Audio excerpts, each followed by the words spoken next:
رحمتوں عنایتوں سے مجھے اور آپ کو مالا مال فرمائے۔ خطبہ مسنونہ میں نے 3 مشہور و معروف آیات بینات کی تلاوت کی، جس کا تعلق ہدایت سے ہے، انعام سے ہے اور صالحین سے ہے۔ اور یہ وہ آیات بینات ہے جس پر کم و بیش سال ہر سال گفتگو کی جا سکتی ہے، لیکن آج جس عنوان کو میں نے منتخب کیا ہے اعلان کے مطابق، دور حاضر میں قرآن و حدیث کے نام پر کس طرح اولیاء کاملین سے اللہ کے بندوں کو دور کیا جا رہا ہے، کس طرح قرآن و حدیث کا نام لے کر اولیاء کاملین کی گستاخی کی جا رہی ہے۔ اللہ کریم کے بارگاہ میں دعا ہوں کہ مولا تبارک و تعالی اس کے متعلق مجھے حق بولنے، آپ کو حق سننے اور اس پر عمل کرنے اور اسے عام کرنے کی توفیق عطا فرمائے۔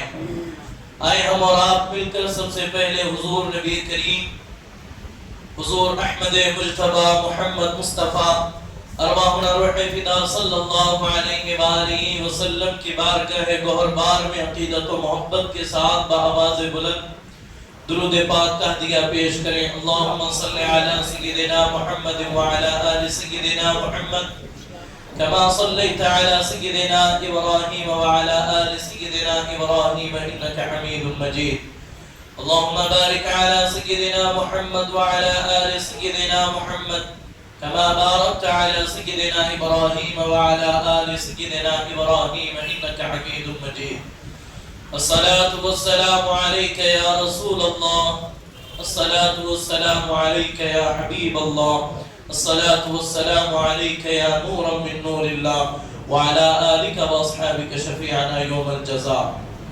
امام اہل سنت الشاہ امام احمد رضا نے گستاخوں کو جواب دیتے ہوئے کہا تھا کہ دشمن احمد پہ شدت کیجئے، ملحدوں کی کیا مروت کیجئے، غیظ میں جل جائیں بے دینوں کے دل، یا رسول اللہ کی کثرت کیجئے۔ دشمن احمد پہ شدت کیجئے، ملحدوں کی کیا مروت کیجئے، شرک ٹہرے جس میں تعظیم حبیب، اس برے مذہب پہ لعنت کیجئے۔ بیٹھتے اٹھتے حضور پاک سے التجا و استعانت کیجئے، یا رسول اللہ دعائی آپ کی گوشمال اہل بدعت کیجئے۔ یا خدا تجھ تک ہے سب کا منتہا، اولیاء کو حکم نصرت کیجئے۔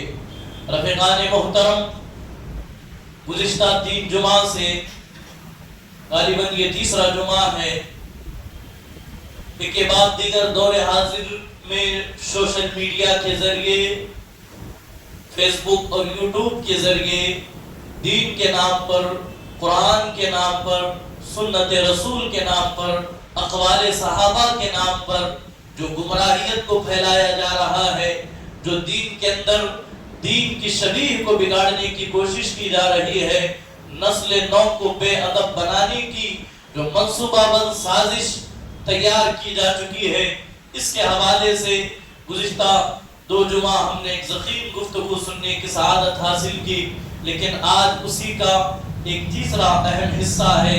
اس حوالے سے قرآن مقدس میں اللہ رب العزت نے ارشاد فرمایا، جب ہم نماز کے لیے کھڑے ہوتے ہیں، ہم اور آپ یہی اللہ کے حضور دعا کرتے ہیں، التجا کرتے ہیں، مناجات کرتے ہیں، اہدنا الصراط المستقیم، اے اللہ ہمیں سیدھا راستہ چلا، صراط الذین انعمت علیہم، ان لوگوں کے راستے پر چلا جن پر تو نے اپنا انعام فرمایا، جن پر تو نے فضل فرمایا، جو تیرا انعام پا کر کامیاب ہو گئے، کامران ہو گئے، جنہوں نے تیرا قرب پا لیا۔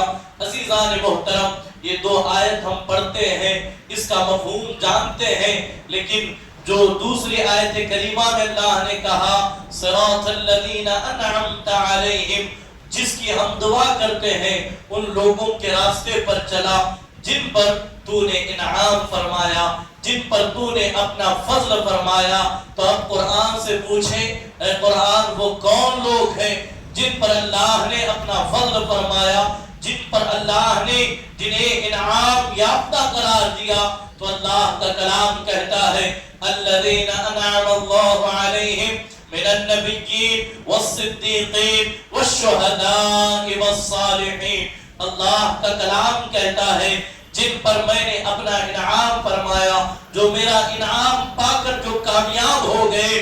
اے لوگوں اگر تم چاہتے ہو تم بھی سیدھی راہ پر گامزن ہو جاؤ، تم بھی انعام یافتہ ہو جاؤ، تم بھی کامیاب و کامران اور آخرت کی فلاح پالو، تو تمہارے لیے ضروری ہے جو چار جماعتیں ہیں، جو چار عظیم گروہ ہیں، ان جماعتوں کی پیروی کرو، ان جماعتوں کی اقتدا کرو، ان جماعتوں کی راہ پر تم چلنا شروع کرو، یقیناً کامیابی تمہارا مقدر بن جائے گی، میرا فضل تمہارے حصے میں آئے گا۔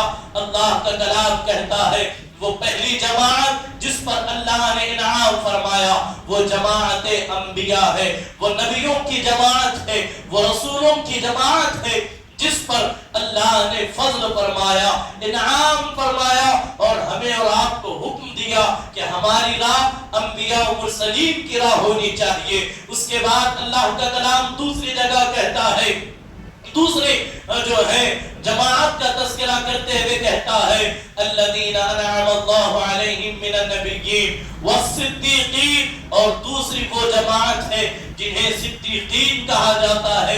یہاں صدیقین سے مراد جماعت صحابہ کو بھی لیجئے، جماعت صحابہ بھی مراد لیے جا سکتے ہیں۔ اور اس کے بعد تیسری جماعت جن کی راہ پر چلنے کا اللہ کے کلام نے ہمیں حکم دیا وہ جماعت شہداء ہے، وہ شہیدوں کی جماعت ہے، اس لیے کہ شہید راہ حق کی تلاش میں، اللہ کو پانے کی جستجو میں، اللہ کا قرب پانے کی جستجو میں میدان جہاد میں آ کر اپنی جان آفرینی کو سپرد کرتا ہے۔ اللہ کا کلام کہتا ہے تیسری جماعت شہداء کی ہے، اور چوتھی جماعت اللہ کہتا ہے وہ صالحین کی جماعت ہے۔ صالحین سے مراد اولیاء اللہ کی جماعت ہے، اولیاء کاملین کی جماعت ہے۔ اور اللہ رب العزت نے ان تین آیتوں میں یہ واضح احکام نازل فرمایا۔ پہلی چیز تو یہ ہے اگر تم چاہتے ہو صراط مستقیم پر چلو تو ان کے راستے پر چلو جن پر میں نے انعام فرمایا۔ اور وہ چار جماعتوں کو بھی اللہ نے جو ہے بیان کر کے چار جماعتوں کا بھی اللہ نے خلاصہ کیا اور کہا یہی وہ چار جماعتیں ہیں جن پر چل کر کے ایک انسان کامیاب و کامران ہو سکتا ہے۔ رفیقان محترم پتہ یہ چلا چار جماعتوں کے جو اللہ نے جو راستہ اختیار کرنے کا حکم دیا ان چاروں کا راستہ دراصل ایک ہی ہے، ان چاروں کی راہ دراصل ایک ہی ہے، اس لیے کہ جب تک اور انبیاء کرام علیہ السلام انبیاء مرسلین اس روئے زمین پر آتے رہے ہر نبی کا کام یہی تھا، ہر نبی کا مشن یہی تھا کہ وہ اللہ کے بندوں کو اللہ سے جوڑتے رہے، وہ اللہ کے بندوں کو اللہ کی جو ہے وہ بارگاہ تک لاتے رہے۔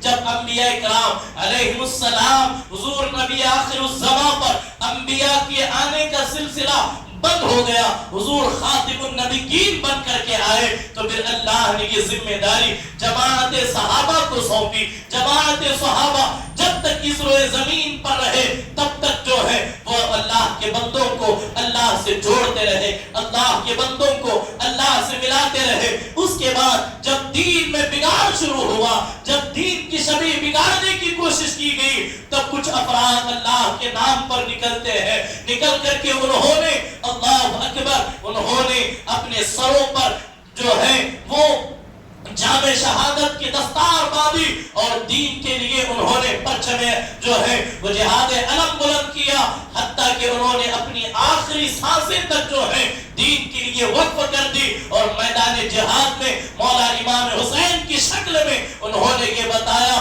لوگوں دین اصل یہ ہے، آؤ میں تمہیں اللہ تک پہنچانے آیا ہوں۔ ان کے بعد سے لے کر اب تک اور صبح قیامت تک ہر زمانے میں، ہر دور میں، ہر علاقے میں، ہر جو ہے جہت سے اولیاء کاملین کو اللہ نمودار کرتا رہے گا، پیدا کرتا رہے گا۔ وہ اللہ کے بندے، وہ اللہ کے مقدس بندے اللہ کے پیغام کو لوگوں تک پہنچا کر دوبارہ بھٹکے ہوئوں کو، گمراہ لوگوں کو، ناشناسوں کو اللہ تک پہنچانے کا کام کرتے رہے۔ اور یہی اللہ کا کلام ہمیں کہتا ہے، اے لوگوں اگر کامیاب ہونا چاہتے ہو تقوی اختیار کرو، پرہیزگاری اختیار کرو، اپنے آپ کو شریعت مطہرہ کا پابند بناؤ۔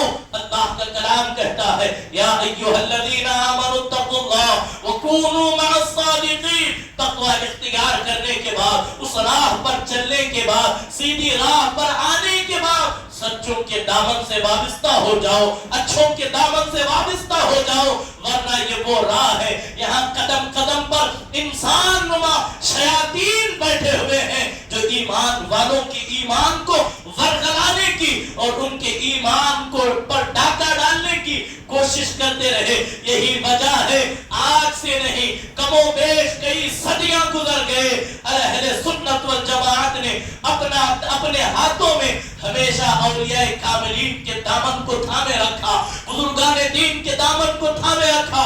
یہی وجہ ہے اتنا عرصہ بیتنے کے باوجود بھی آج اہل سنت صحیح راہ پر گامزن ہے۔ یہ کرم ہے اللہ کے کلام کا، یہ رہنمائی ہے اللہ کے کلام کی۔ اللہ نے ہمیں واضح راہ بتا دیا، لیکن عزیزان گرامی پتا چلا کہ آج اس زمانے میں اولیاء کاملین کے دامن سے وابستہ رہنے سے ہی ہمارا ایمان سلامت ہو سکتا ہے، ہم صحیح راہ پر گامزن ہو سکتے ہیں، ہم انعام یافتہ ہو سکتے ہیں۔ اس لیے کہ آج نہ پوری روئے زمین پر، نہ بلکہ پوری کائنات میں اللہ کی آج کوئی نبی نہیں آنے والا، نہ ہی کوئی نبی موجود ہے، نہ ہی کوئی صحابی موجود ہے، بلکہ شہداء کی جماعت ہے، بلکہ آج جہاد کا وہ تصور بھی نہیں ہے جو شروع میں تھا۔ لیکن اولیاء کاملین کی جماعت آج بھی اپنی مسندوں پر، اپنی خانقاہوں میں بیٹھ کر اللہ اللہ کہتے ہوئے اللہ کے بندوں کو اللہ سے جوڑ رہی ہے۔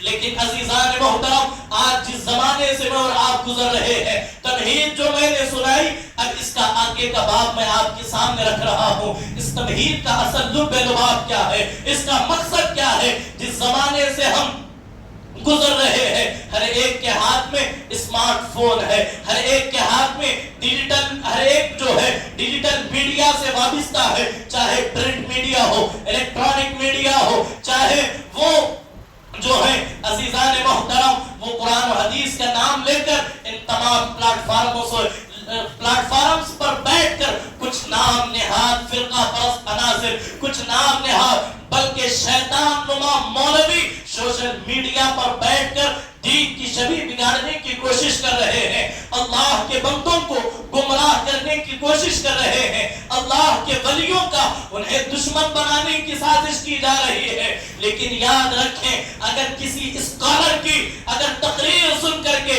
اگر آج کا مسلمان اولیاء کاملین کی دشمنی کو پال لیتا ہے تو یاد رکھیں کفر اس کا مقدر ہوگا، گمراہی اس کا مقدر ہوگا، ضلالت اس کا مقدر ہوگا، رسوائی اس کا مقدر ہوگا۔ اس لیے کہ ہمارا مذہب اہل سنت ہے، ہمارا مذہب صوفیہ ہے، ہمارا مذہب ادب ہے۔ جب تک ہم اس سے وابستہ رہیں گے ہمیں کوئی گمراہ نہیں کر سکتا۔ ہم اس منہج سے ہٹ کر ہر اہل غیر نتو خیرے کو سننے لگیں گے، اسے پڑھنے لگیں گے جو دین کے نام پر فرقہ واریت کو فروغ دے رہے ہیں۔ یاد رکھیں گمراہی کو، یقیناً وہ گمراہی میں مبتلا ہو جائے گا، پھر اس کی واپسی کا کوئی راستہ نہیں۔ تو لہذا ضروری ہے، آج یہ نعرہ دیا جا رہا ہے اولیاء کاملین کی کوئی حیثیت نہیں، اولیاء تو کوئی شے ہی نہیں، اولیاء کی کوئی حیثیت نہیں، ان کا کوئی مقام نہیں۔ مجھے بتائیں اگر یہ بات آج کے نوجوانوں کے سامنے کی جائے تو وہ نوجوان کہاں جو ہے ان کی بات کا انکار کریں گے؟ اس لیے کہ آج اولیاء کاملین کی ولایت کا انکار کرنے کے لیے، ان کی ولایت کا رد کرنے کے لیے باضابطہ قرآن پڑھا جا رہا ہے، حدیث رسول پڑھ کر کے لوگوں کو گمراہ کیا جا رہا ہے۔ اولیاء کچھ نہیں ہوتے، اولیاء کچھ نہیں ہوتے، اولیاء کچھ نہیں کر سکتے۔ آئے آگے کہ ہم گفتگو میں چلتے ہیں تو آپ کو پتا چلے گا روئے زمین پر اولیاء کاملین کی شان کیا ہے اور ان سے جڑے رہنے کا فائدہ کیا ہے۔ اور بہت ساری جب اولیاء کاملین کے حوالے سے آج نام نہاد اہل سنت کے مقررین نے، خطبہ نے، جاہل جو ہے وہ پیروں نے کئی ایسی من گھڑت کرامتوں کو بیان کر کر کے ایسا لوگوں کو واقعی گمراہ کیا۔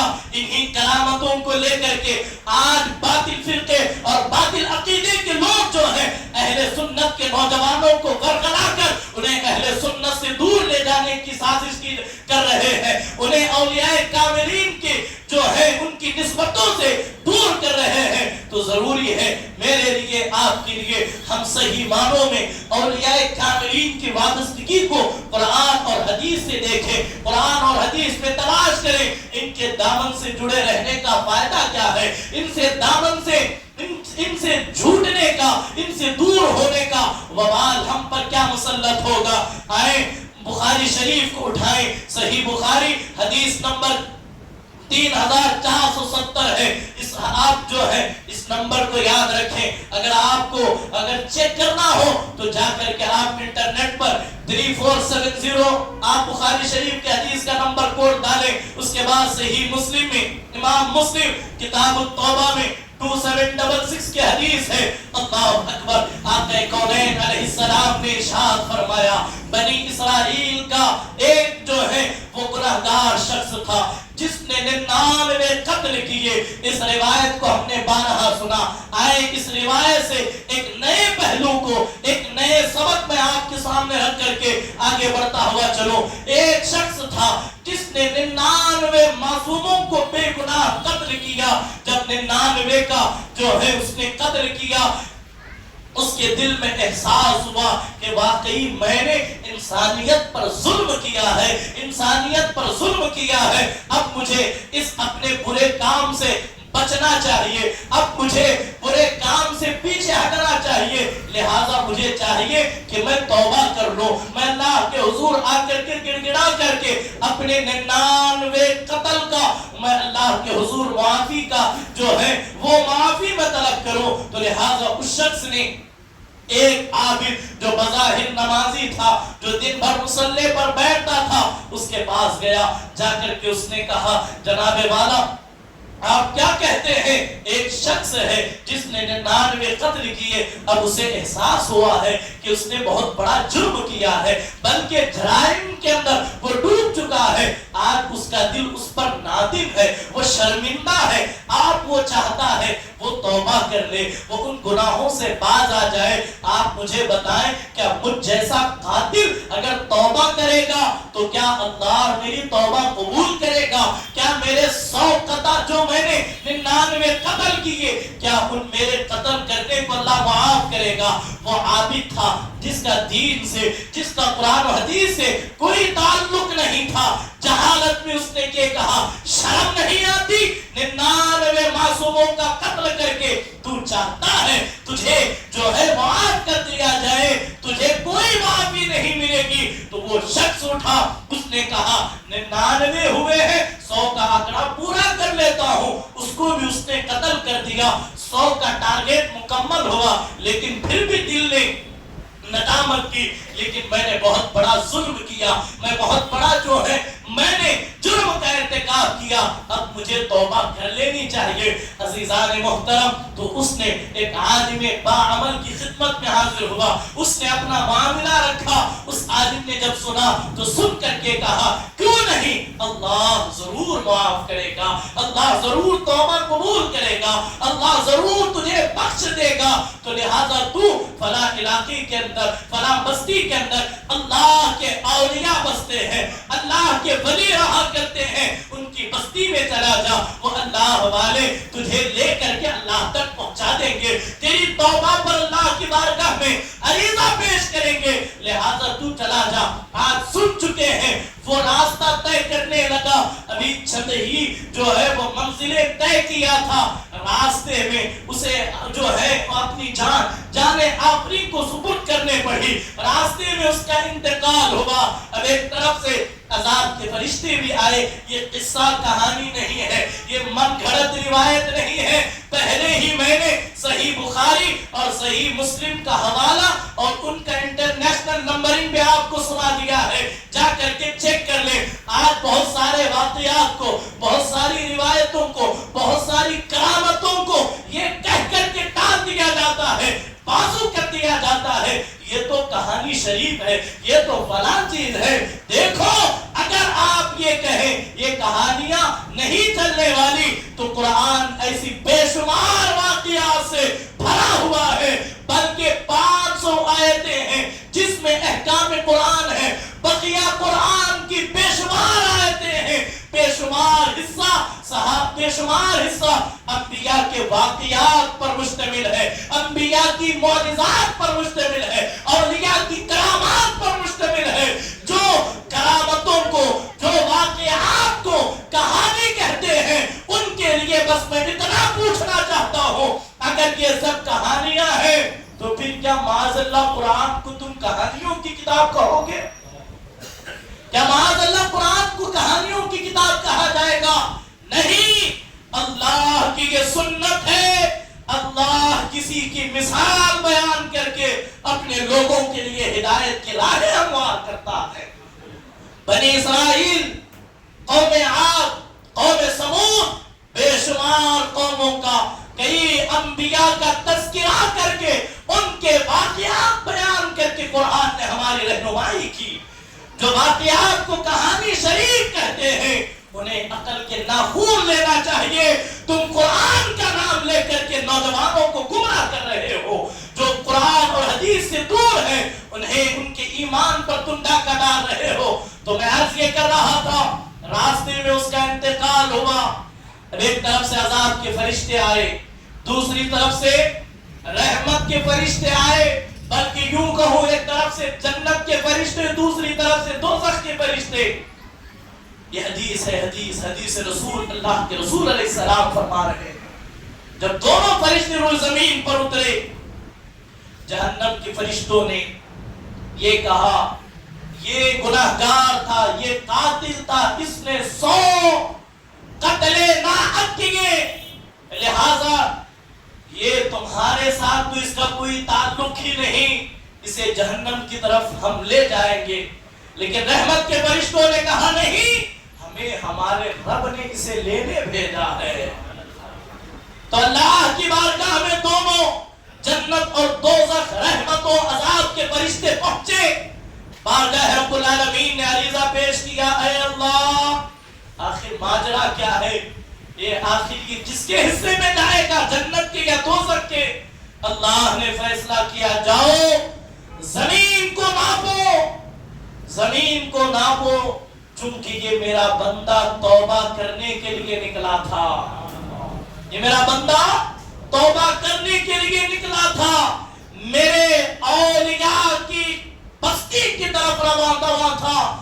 جاؤ اس کے مکان سے لے کر بستی تک کو ناپ لو, اگر آدھا حصہ اگر یہ چل کر بیچ میں درمیان کی باؤنڈری بناؤ, بیچ پہ لکیر مارو, اگر آدھے سے ادھر ہے اولیاء کی بستی میں داخل ہو گیا ہے, اسے جنت کی طرف لے جاؤ.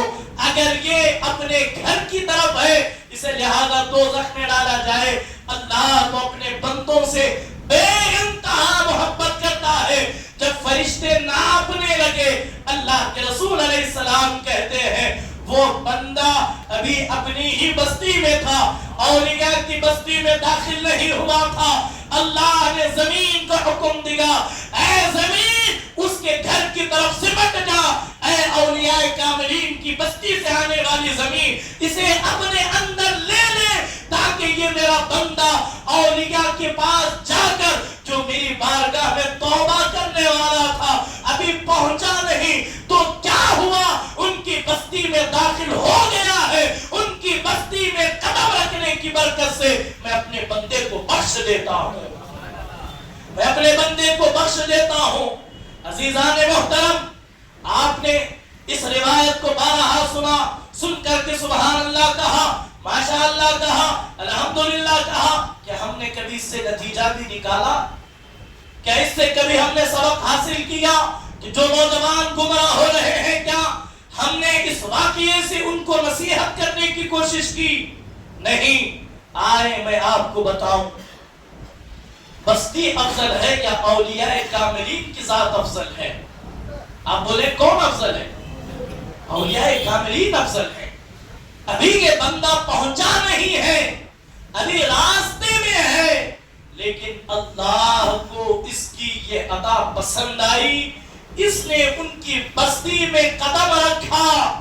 صرف قدم رکھا, رکھنے کی برکت یہ ہے کہ اللہ نے جنت کا فیصلہ کیا.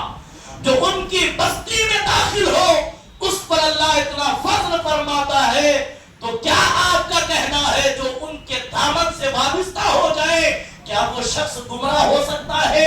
کیا وہ اللہ کی رحمتوں سے دور ہو سکتا ہے؟ ہرگز نہیں. بلکہ قرآن تو کہتا ہے انہی کی راہ پر چلو جن پر چل کر کے تم کامیاب ہو سکتے ہو. وہ قرآن کو پڑھ کر قرآن سے گمراہی لینے والوں, کیا تم نے قرآن میں نہیں پڑھا یضل بہ کثیرا ویہدی بہ کثیرا؟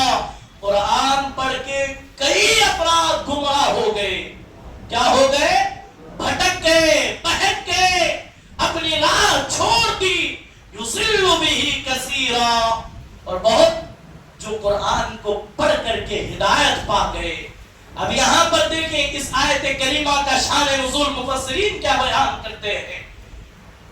اس سے مراد فاسقین کی جماعت ہے جو قرآن کو پڑھتے ہیں, قرآن کو اس ارادے سے پڑھتے ہیں حضور کی شان میں نقص نکالا جائے, اولیاء کاملین کو بے بس قرار دیا جائے, اولیاء کاملین کو بہت ہلکا بنا کر کے پیش کیا جائے, اور من گھڑت باتیں اپنے عقل, اپنے قیاس, اپنے فکر کے مطابق یہ قرآن کا جب ترجمہ کرتے ہیں تو انہی کے لیے قرآن کہتا ہے اپنی عقل, اپنے قیاس سے نتیجہ نکالنے والوں, میرے بندوں سے ہٹ کر کے قرآن پڑھنے والوں, سنو یہ میرا کلام تمہیں ہدایت نہیں دے سکتا, یہ میرا کلام تمہیں ہدایت نہیں دے سکتا. قرآن مقدس کی آیت ہے قل انما انا بشر مثلکم یوحی الی. اللہ کہتا ہے اے محبوب آپ کہہ دیجئے میں بھی تمہاری طرح بشر ہوں. لوگوں نے نتیجہ نکالا ہماری طرح بشر ہیں, ہمارے ہی جیسے ہیں, ہمارے بڑے بھائی جیسے ہیں, ہمارے علاقے کے چودھری جیسے ہیں معاذ اللہ. اب اس قرآن کو پڑھ کر کے جس نے یہ نتیجہ نکالا, سوال آپ سے ہے وہ گمراہ ہوا یا ہدایت پا گیا؟ آج یہ نعرہ لگایا جاتا ہے تم جنہیں پکارتے ہو, جن کو تم جو ہے مدد کے لیے فریاد لگاتے ہو, وہ یہ اللہ کے سوا تم جسے بھی مدد کے لیے پکارتے ہو یہ تو وہ ہے جو مکھی کا اور مچھر کا پر بھی نہیں بنا سکتے. بظاہر نعرہ تو اچھا لگتا ہے, بات تو اچھی لگتی ہے, لیکن عزیزان محترم آؤ پورے قرآن کو آپ کے سامنے رکھو, آپ فیصلہ کریں ہمیں قرآن سے ہدایت لینا ہے یا گمراہ کرنا ہے. یقیناً جس کو ہم اللہ کے سوا پکارتے ہیں وہ مچھر کا پر بھی نہیں بنا سکتے, وہ غیر اللہ ہے. لیکن قرآن نے ہمیں یہ بتایا, قرآن یہ کہتا ہے اللہ اکبر, یقیناً جو پر نہ بنا سکے وہ غیر اللہ ہے, لیکن جو کوسوں دور پڑھا تخت بلقیس کو پلک کے جھپکتے ہوئے دربار سلیمان میں لا کر کے رکھ دے, وہ جناب وہ ولی اللہ ہے. غیر اللہ وہ ہے جو بے بس ہے, ولی اللہ وہ ہے جسے اللہ نے اختیار دیا. اٹھاؤ قرآن پڑھو, چھری جس کے گلے پر چلتی نہیں جبکہ پتھر کو کاٹ دیتی ہے وہ ذبیح اللہ ہے, جو 40 دن تک آگ میں رہ کر آگ جس کا بال بھی بانکا نہ پڑے, آگ جس کا بال بھی بانکا نہ کرے, وہ غیر اللہ نہیں بلکہ وہ ذبیح اللہ ہے. اللہ اکبر, ٹھوکر مار کر جو مردے کو زندہ کرے وہ غیر اللہ نہیں بلکہ عیسیٰ روح اللہ ہے. اللہ اکبر, جو پتھر پہ آسا مار کے بے جان پتھر سے پانی کے 12 چشمے نکالے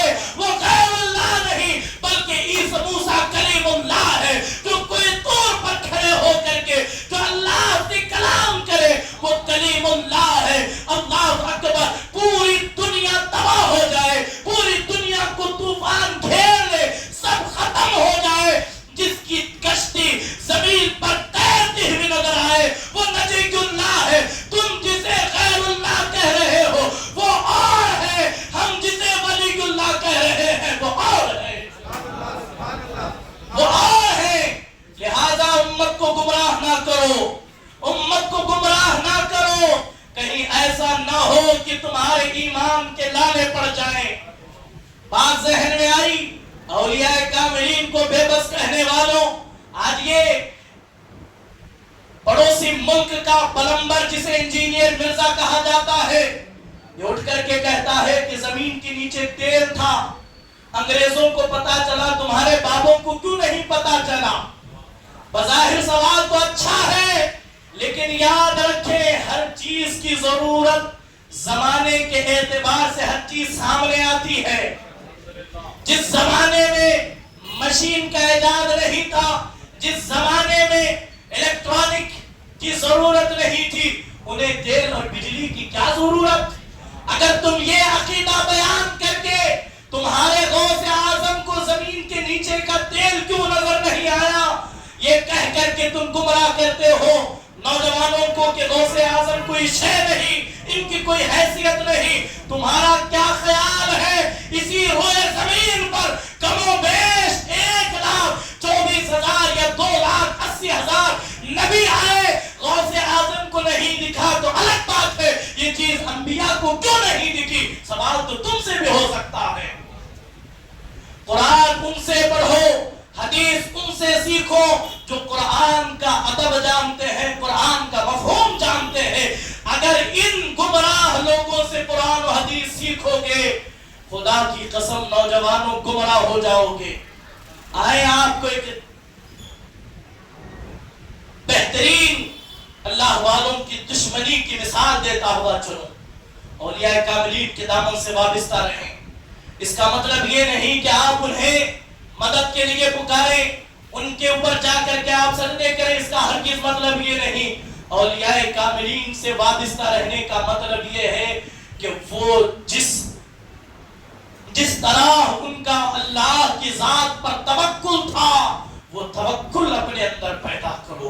جس طرح وہ اللہ سے ڈرتے تھے اس طرح ڈرو۔ جس راہ پر وہ چل کر کے اپنی زندگی گزاری اس راہ پر چل کر کے، اور بڑی ذمہ داری سے کہوں، آج اولیاء کاملین کے حوالے سے یہ جو غلط سلط باتیں بیان کر کے امت کو گمراہ کیا جا رہا ہے، پہلے یہ روایت پڑھوں، اس کے بعد آپ کو وہ بات میں عرض کر کے اپنی گفتگو کو سمیٹنے کی کوشش کروں، اس لیے کہ آج میرے دامن میں کئی باتیں تھی، لیکن وقت کی قلت کی وجہ سے 2 ہی باتیں میں بیان کر سک رہا ہوں۔ انشاءاللہ آنے والا جمعہ اسی گفتگو کو آگے لے کر کے جاؤں گا، کیونکہ آج میں نہیں سمجھتا کہ اس سے بہتر اور اس سے ضروری کوئی اور عنوان ہو جس پر گفتگو کی جائے، اس لیے کہ ہمارے بچوں کے ایمان داؤ پر لگ رہے ہیں، ہمارے بچے گمراہ ہو رہے ہیں، ہمارے بچے، ہمارے نوجوان قرآن و حدیث کا نام لے کر اللہ اور اس کے رسول کی گستاخی کر رہے ہیں، تو لہذا ضروری ہے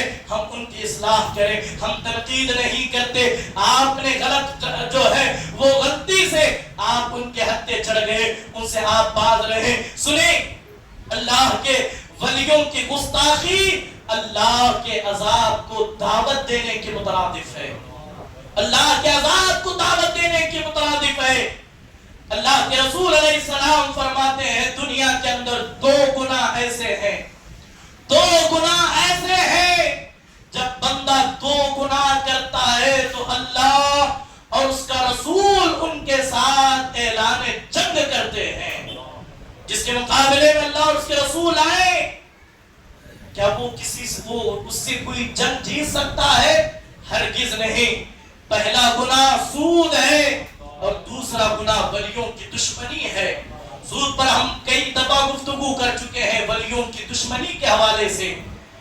حضور علیہ السلام نے ارشاد فرمایا، بخاری شریف حدیث نمبر 6502 ہے، اللہ اکبر، ابن ماجہ 3999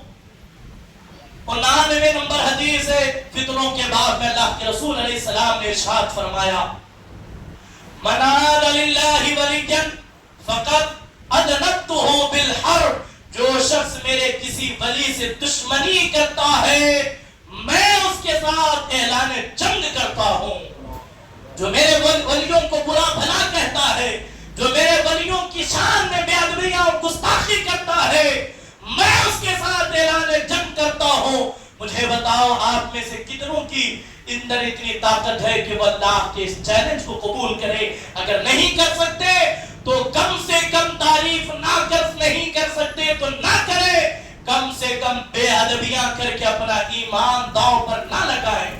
حضرت معاذ بن جبل رضی اللہ تعالی عنہ اسی حدیث میں آپ فرماتے ہیں جب مجھے یمن کی طرف اللہ کے رسول یمن کا گورنر بنا کر کے بھیجنے لگے، جتنی نصیحتیں حضور علیہ السلام نے کی ان نصیحتوں میں ایک نصیحت یہ بھی تھی، ابن ماجہ حدیث لائے صحیح اسناد کے ساتھ کہ حضور علیہ السلام نے کہا ان قریب میری امت ولیوں کی دشمنی اپنے سر مول لے گی۔ اس دن سے بچنا، اس دن سے ڈرنا، اس دن سے اللہ کی پناہ طلب کرنا ضروری ہے کہ ہم اولیاء کاملین کا ادب کریں، اس لیے کہ ہمارا دین دین ادب ہے۔ ہم تک جو دین پہنچا ہے، میں بار بار کہہ رہا ہوں، یہ سوشل میڈیا سے نہیں پہنچا، یہ اللہ والوں کا احسان ہے، انہوں نے اپنی پوری شبانہ روز محنتوں سے ہم تک دین کو پہنچایا ہے۔ میں اپنی گفتگو کو ختم کرتے ہوئے وہ بات میں آج نہیں کر سکتا جو واقعہ مجھے سنانا تھا، انشاءاللہ آئندہ جمعہ سناؤں گا۔ بس اتنا عرض کروں گا، آج اہل سنت والجماعت پر جتنے لوگ ان کی چھوٹی چھوٹی خامیوں کو لے کر کے نوجوانوں کو گمراہ کر کے اپنی جماعت میں لے کر کے یہ کہتے ہیں ہم نے دین کا بہت بڑا کام کیا، ہم نے دین کی بڑی تبلیغ کی، میں بڑی ذمہ داری سے کہوں آج منبروں سے نوجوانوں کو اس طرح ورگلایا جا رہا ہے، یہ سنی مکتب فکر کے لوگ یہ مزاروں کی پوجا کرتے ہیں، یہ مزاروں پر سجدہ کرتے ہیں، یہ فلاں کرتے ہیں، یہ میلاد نکالتے ہیں، یہ کرتے ہیں، یہ وہ کرتے ہیں، یہ ڈانس کرتے ہیں میلاد کے نام پر۔